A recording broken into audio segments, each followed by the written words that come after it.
Most of the time I don't even know why I'm doing something, but in the context of the whole process, it makes sense. This is a CineD review, supported by B&H and CVP. Hi guys, I'm Johnny from CineD, and the Canon EOS R5 just got a new firmware update. This update allows longer recording time, but more important, shorter recovery times in between takes, especially when filming in high quality like 8K RAW mode. Before it was very difficult to work with the camera, for me actually almost impossible, but now with the new firmware update, I was very curious to see how the camera is actually functioning in the field. So I took it for one day, I shot a mini documentary with it, and I would love to share my thoughts with you. So let's watch the video first, and I'll be right back sharing my thoughts. Let's watch.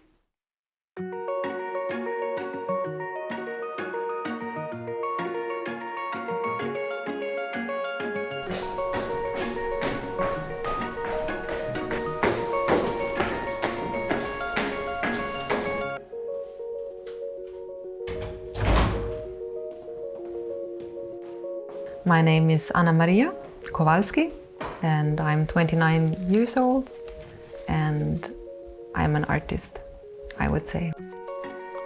I do a lot of things, but all of it has its base in art. I'm more an artist of life, so I find my source, my inspiration, it comes from life, and then I translate it into different mediums of art.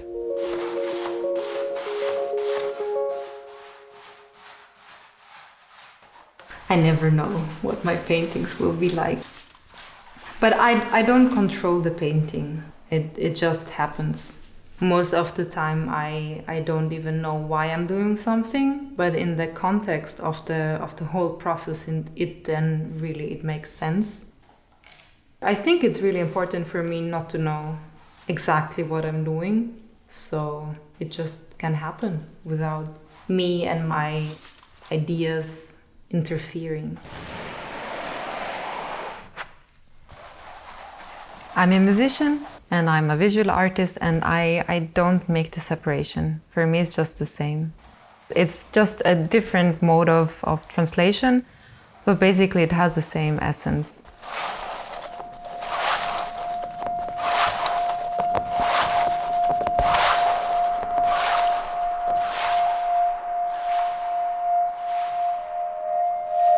But I like to experiment. So I will work with bells or glasses, and I will just try to find new ways of expressing sound.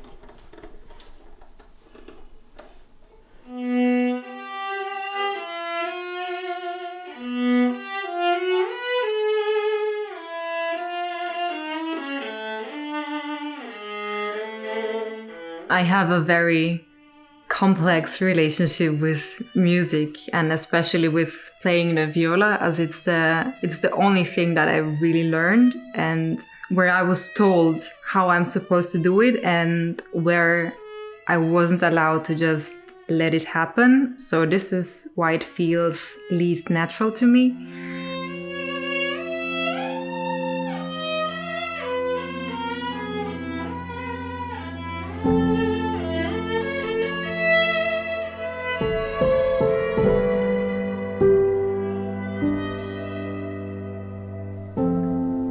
I do put my heart into it when it's for my own music and when I create my own compositions, but I have to be alone with this because it's something I have to experience with myself, and I was always forced to share it with people. I just have a different approach. It's more like it's craftsmanship.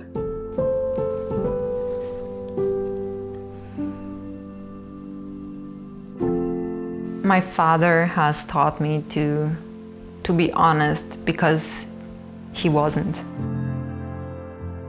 He has taken a certain path for himself, and I was watching him all my life, and I would have probably taken the same path, but because he did and I had the chance to observe him, I learned for myself, this is not what I want to do. So I learned from his mistakes. The last year we spent together was very, very loving, and we had a very complex and difficult relationship. So a year before he died, we just agreed that we will forget. We will not forget, but we will just move on. And well, the last words he told me the day before he died were that he loved me more than anything, and I should never forget that. And I think this is the most amazing gift that you can get from a life that you spent together.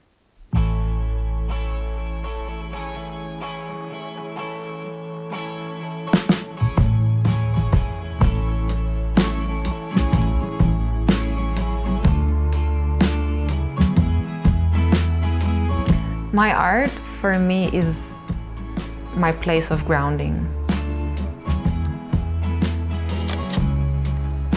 It's in a way my way to communicate with myself, and I have actually learned everything about myself through my art.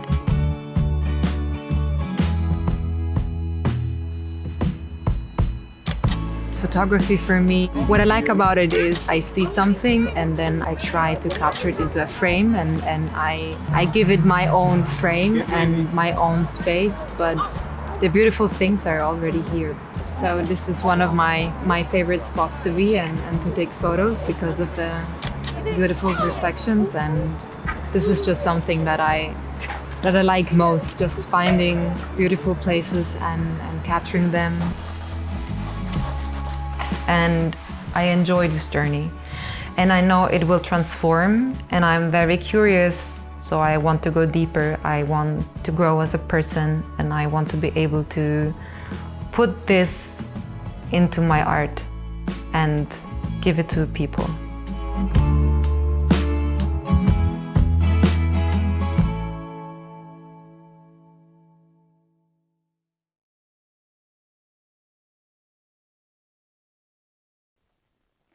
Guys, thank you very much for watching, and I would also like to thank Anna Maria for spending the day together with me. It was really a pleasure working together. Also a special thank you to Luciano. He is our in-house editor, and as always, I really think he did a great job. So first of all, what this video is not about. This video is not about the question if Canon, yes or no, deliberately or not, limited the functionality of the Canon EOS R5. In order to answer this question, we conducted an interview with a Canon executive. It's a written interview that you can find in our site. The address is right here or there in the description. You can find the link for this interview, and I really hope that this can give you some answers to your questions. Now, before talking about the new firmware, yes, we are aware that there are ways to trick the camera and achieve longer recording times, but we are not after that in this video. I wanted to take the camera, I wanted to stay within the envelope that Canon allows and see if it's working for me. So for this mini documentary, I used firmware 1.1.0. Few days after, Canon came with even a newer firmware update, which is 1.1.1, but for the sake of recording video, this is literally the same. The camera now, the way it is, it's a much more flexible tool. Of course, you still have to take into account what is your subject of filming. So if you're planning to do, for example, very long interviews and you would like to film it in 8K RAW, you still have to take into consideration the limitations. And the limitations are, in one go, you can film for 20 minutes, and after that, you have to allow the camera about 10 minutes recovery time. Right after, you can continue to film again for 10 minutes and then another recovery time of 10 minutes. So this kind of dance of 10 minutes or 10, 11 minutes of filming and recovery time, this is something that you have to take into account. So I would like to summarize and say, when it comes to resolution, frame rate and data rate, the Canon EOS R5 is very flexible. When it comes to working with it, obviously it is possible. Just make sure that you really know and plan your project. One more thing to remember, those are the CF Express cards. Personally, I was working with 3 types of cards. I was testing the Sony TUF, and I was testing the SanDisk, but the one that worked for me best are actually from Angelbird. Those are coming in different capacities. One second, I have them here. I hope the camera will focus nicely. And the reason I recommend those is very simple. Of course, every card will generate heat, and this is the inner heat that will build inside the camera and might shorten the time that it can record. Those cards, to my experience, were actually, of course, they got hot, but the least between the 3. So if I have to compare the Angelbird to Sony TUF or to SanDisk cards, CF Express cards, those worked the best for me. Another thing that the new firmware does is sensing the surrounding temperature, meaning if before the camera got hot and you pointed a fan to it, it literally did nothing. Now the camera can react to it. So this video was shot mostly handheld, but the interview itself and the few slider shots that I have, everything was shot in 8K 25p, graded with Lutify.me. Yeah, I think, as you can see, Ibis is working very well and the autofocus is functioning nice too. Canon already announced that the next firmware version will allow 2 major improvements. One is filming in C-Log 3, and this is very important for some people who actually would like to match the camera to other cameras from the C line. And the other thing, it will allow shooting in 8K RAW in a lower bitrate. And I think that will allow also longer recording times. So please allow me to conclude. The Canon EOS R5 is simply a marvelous camera when it comes to technology. So much within such a small package, it's quite amazing and liberating. Now, when it comes to is it the right tool for you, it really depends what you do. I think that for me, I would not hesitate to work with it again. I have no issues. I will just plan my day. And I know that it's now absolutely doable with the current firmware to work with it. Guys, thank you very much for watching, and please don't forget to subscribe to our YouTube channel. Thank you.